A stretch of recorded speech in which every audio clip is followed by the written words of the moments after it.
Welcome to NBC News Daily, where we start right now with the devastating impact of Hurricane Helene, still wreaking havoc across the South 1 week after it made landfall. The death toll now after Helene has risen to more than 200, making it the deadliest storm to hit the U.S. in nearly 20 years. President Biden is sending 1,000 active duty troops to help on the ground there in North Carolina, which was especially hard hit.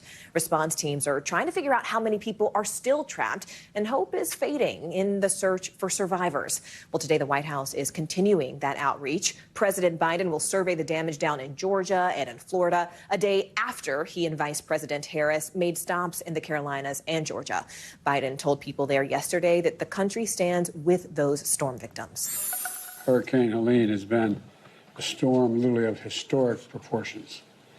The damage is still being assessed, but many people are still unaccounted for. So I'm here to say the United States, the nation, has your back. The nation has your back. We're not leaving your back on your feet completely. We have your back. NBC News correspondent Marissa Parr joins us now from Bristol, Tennessee, with the latest. Marissa, it's good to see you. Look, the federal government has teams on the ground that are essentially trying to reach these more isolated communities across the South. But what exactly are they distributing? Well, actually, I can show you a little bit of what we're seeing. So we are at Bristol Speedway. For NASCAR fans, you may know it in a very different capacity than what we're seeing right now. So their warehouse has essentially been turned into a disaster relief center. This is where people can drop off all kinds of supplies and coordinate it, distribute it to where it needs to go. And my colleagues have done such a great job of showing just how difficult that is. And I want to take you to an interview we did with someone with FEMA that we saw on the ground. We had been reporting outside of a church, and then we see these FEMA teams arriving. And I asked them what they were doing. They said they were doing a combination of search, rescue, and more grimly, recovery. And he was discussing how they needed to do structural assessments before they went inside, and kind of illustrated the difficulty they're having. Take a listen. Yeah, I mean, it's never easy going into a disaster zone. We get called to an area that we're not familiar with, tons of impassable roads and all that. So that's why they've got the communities bringing in heavy equipment to try to clear roads and open up infrastructure for people.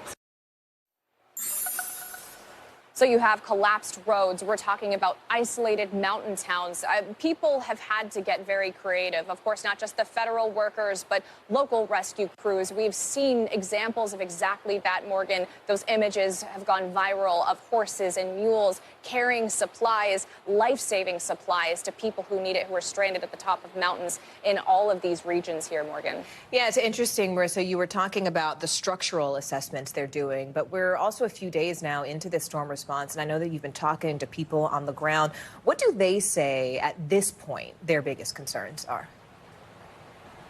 It depends on who you ask, Morgan. Of course, the people on the ground who are stranded are asking for help however they can get it. And we've seen people delivering exactly that. In fact, there's a former NASCAR driver who posted a video on social media going in a helicopter and looking at someone using a mirror to sort of reflect the sun and get his attention. So he was able to bring them supplies. But there are a lot of people, Morgan. I'll point out the death toll continues to rise. There are still people missing. And I think what those families are looking for is confirmation on what happened to their loved ones. And as we get closer to a week, hope is fading. Okay. Morgan? Marissa Parr for us. Marissa, thank you so much. We appreciate it. Thanks for watching. Stay updated about breaking news and top stories on the NBC News app or follow us on social media.